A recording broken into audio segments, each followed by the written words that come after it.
ஒரு சிறிய கிராமத்தில் ராமு என்ற ஏழை விவசாயி வாழ்ந்து வந்தான். அவன் மக்களை நம்பி அல்ல, கடவுளை நம்பிதான் வாழ்க்கையை நடத்தினான். எப்போதும் உழைப்பில் மூழ்கியிருந்தாலும் அவனது நிலத்தில் விளைச்சல் மிகவும் குறைவாக இருந்தது.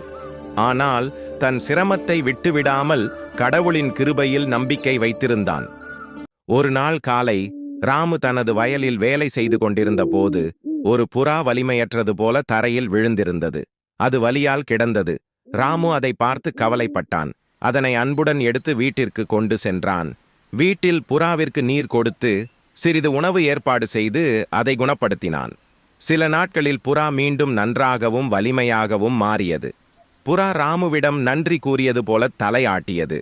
புறா பறக்கச் செல்வதற்கு முன் ராமுவிடம் கூறியது, நீயே எனக்கு வாழ்க்கை கொடுத்தாய். உன் நல்ல குணத்திற்கு கடவுளின் அருளாக இங்கே சில விதைகள் தருகிறேன். இதனை உன் நிலத்தில் விதை புழுதியில் நட்டு வளர்த்து பார். ராமு புறாவின் சொற்களை கேட்டு அதிசயத்துடன் விதைகளை எடுத்துக்கொண்டு தனது வயலில் நட்டான். சில வாரங்களில் அப்போது வரை அவன் கண்டிராத வகையில் அவ்விதைகள் தங்கமாக மின்னும் பயிராக வளர்ந்தன.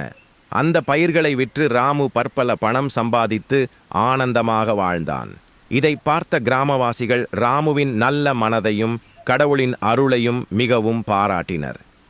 கதை நற்செய்தி: நல்லது செய்தால் நல்லதே நடக்கும்.